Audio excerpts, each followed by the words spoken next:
you mentioned this about education, about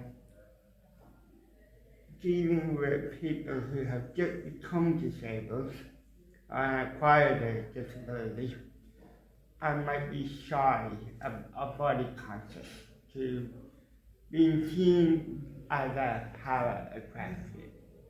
How do you think we can tackle that issue? I think again it's around the clear process or pathway for access to the sport.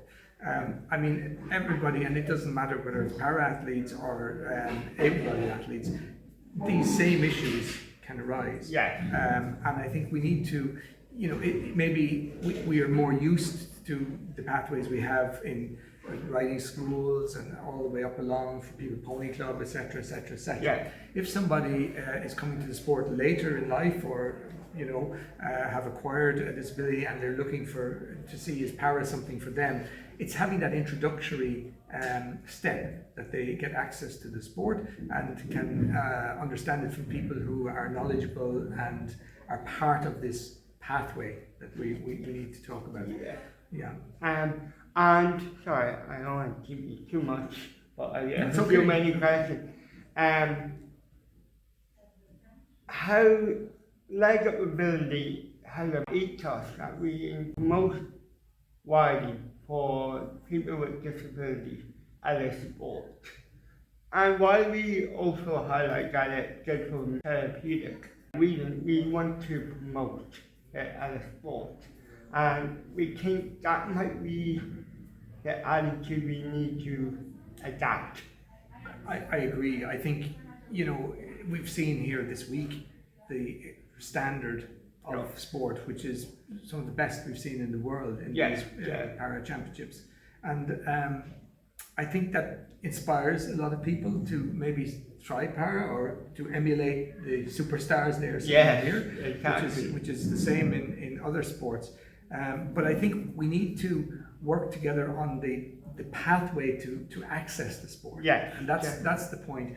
And whether people, how they come to that, and it will differ per country, it will differ but we would try to develop some sort of basic principles that would bring the ideas together, that we have this structure there for people to get access. Exactly. And just like yourself, I think here in Wittenberg, a great idea to have both disciplines at the same European Championships, and we have the crowds coming to the exhibition centres.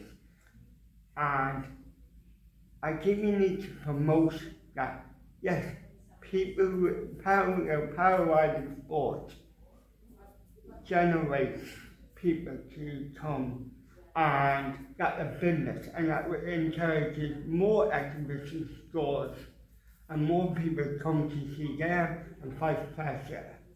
I agree completely. I think the championships here this week have been a great example of what can be done. The facilities in Riesenbeck are exceptional. And there is complete parity between all the disciplines here.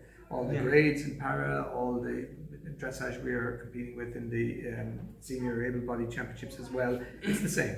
And that's what, inclusivity, that's what we're here as equine athletes.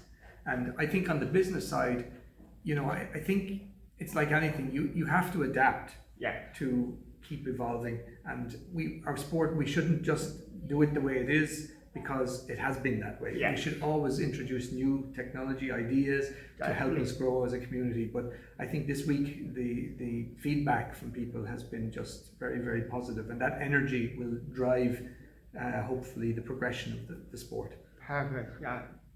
I can't agree more. And on that note, I want to say thank you very much for taking your time, and congratulations again on your new role, and good luck. Thank you so much, David. Thank you. Thank you.